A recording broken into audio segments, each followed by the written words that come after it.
शहीदों की धरती चौरी चौरा में देश के गुमनाम शहीदों की याद में देवरिया से निकलकर पूरे प्रदेश का भ्रमण करके पहुंची शहीदों की रथ यात्रा चौरी चौरा में।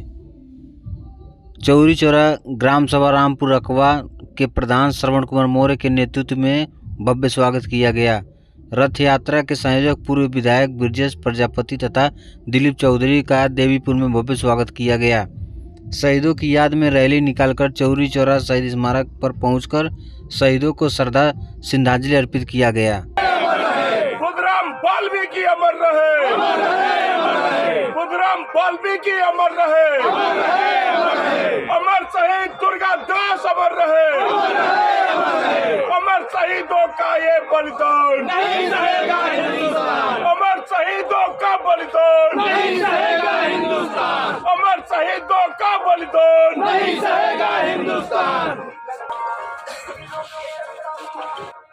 अमर शहीदों का बलिदान नहीं सहेगा हिंदुस्तान, अमर शहीदों का ये बलिदान नहीं सहेगा हिंदुस्तान।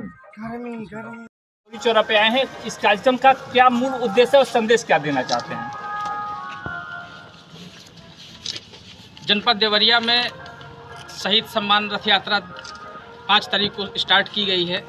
चूँकि देवरिया में अमर शहीद प्रजापति रामचंद्र विद्यार्थी जी 13 वर्ष 4 महीने की अल्पायु में 14 अगस्त 1942 को वो तिरंगा झंडा उन्होंने कचहरी में फहराया था, तो वहाँ पर उन्होंने अंग्रेजों ने उनको गोली मार करके शहीद कर दिया था। उनके बने हुए संग्रहालय और पार्क परिसर में उत्तर प्रदेश की भाजपा सरकार पर्यटन विभाग का ऑफिस बना रही है।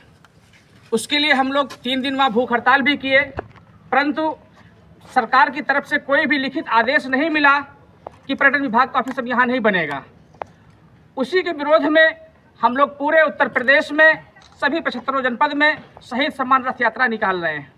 और जब शहीदों के सम्मान की बात आती है तो फिर हमें सभी शहीदों की बात करनी होती है।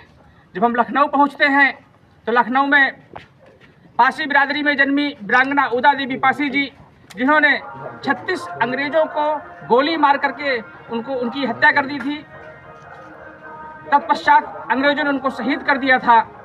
ठीक इसी तरीके से अगर हम झांसी की रानी लक्ष्मीबाई की बात करते हैं तो वीरांगना झलकारी बाई जी कोरी जी का भी बहुत बड़ा योगदान है, उन्हें भी याद किया जाना चाहिए। ठीक इसी तरीके से जलियांवाला बाग में अगर हम लोग चंद्रशेखर आज़ाद जी को याद करते हैं तो वहाँ पर शहीद होने वाले नथु धोबी, दुलिया धोबी जी को भी याद किया जाना चाहिए। राम प्रसाद बिस्मिल जी को भी याद करना चाहिए। साथ ही साथ दुर्गा दास जी को भी याद किया जाना चाहिए। बुद्धराम वाल्मीकि जी को भी याद किया जाना चाहिए।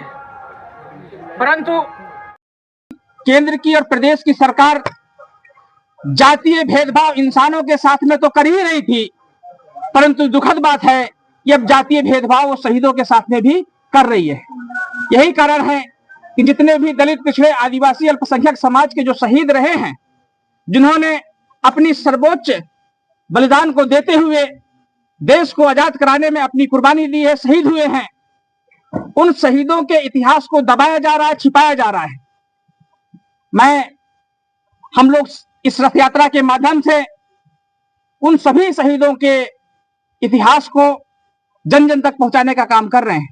हमारी भारत सरकार से मांग है कि इंग्लैंड के गजेटियर से मंगा करके जितने भी दलित, पिछड़े, आदिवासी, अल्पसंख्यक समाज के जो शहीद रहे हैं, आज तक जो गुमनाम हैं, जिनका इतिहास उजागर नहीं किया गया है, वहां के गजेटियर से मंगा करके एनसीईआरटी की पुस्तकों में उसको सिलेबस में सम्मिलित किया जाए और उनकी वीर गाथाओं को जन जन तक पहुंचाया जाए।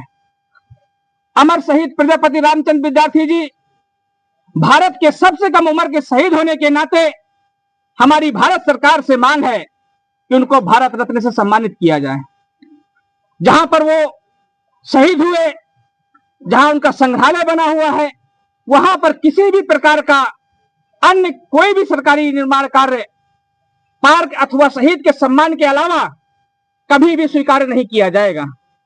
साथ ही जिस जगह पर उन्होंने जन्म लिया और जहां पर उनका अंतिम संस्कार हुआ, उस जगह को भी विकसित किया जाए। इसके साथ ही साथ जितने भी शहीद हैं उन सभी शहीदों का इतिहास मंगाने के साथ साथ दिल्ली की संसद भवन में सभी शहीदों के साथ SC ST OBC अल्पसंख्यक समाज के इन सभी शहीदों के भी चित्र और प्रतिमाएं वहां पर स्थापित किया जाए।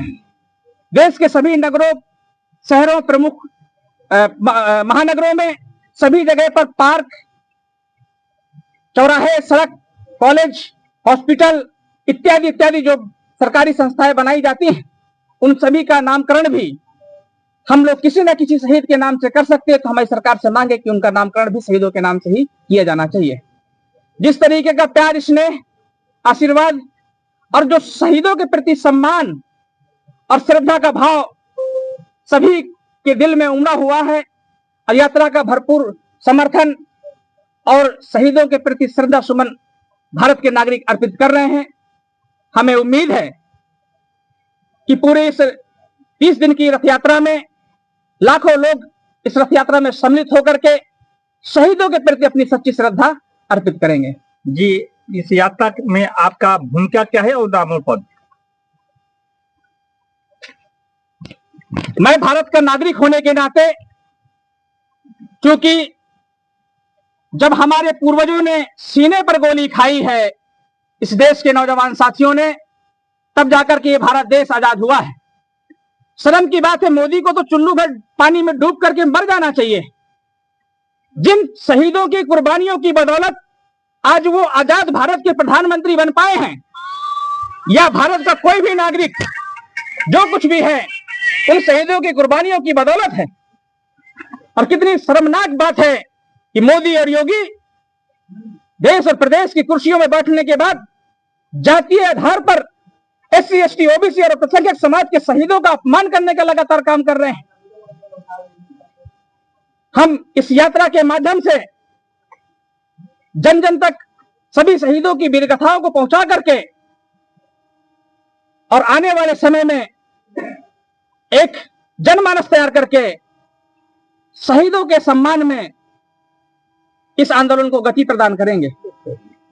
साथ ही हमारी भारत सरकार से मांग है कि जिस तरीके से नरेंद्र मोदी जी अपने चहेतों को लिटरल एंट्री के माध्यम से IAS IPS बना रहे हैं, अब तक 394 IAS IPS बना चुके हैं। दुखद बात है, उन 394 में से एक भी SC ST OBC का या अल्पसंख्यक समाज का या किसी भी शहीद परिवार का व्यक्ति शामिल नहीं है। मेरी भारत सरकार से हम लोगों की इस यात्रा के माध्यम से मांग है कि अगर आप अपने चहेतों को बिना किसी एग्जाम के आप डायरेक्ट IAS IPS बना सकते हैं, तो जिस परिवार के सदस्यों ने सीने पर गोली खा करके भारत को आजाद कराया है, उन शहीद परिवारों के भी सदस्यों को लिटरल एंट्री के माध्यम से मोदी सरकार डायरेक्ट IAS IPS बनाने का काम करे। ब्रजेश प्रजापति, पूर्व विधायक, तेंदुआरी बांदा।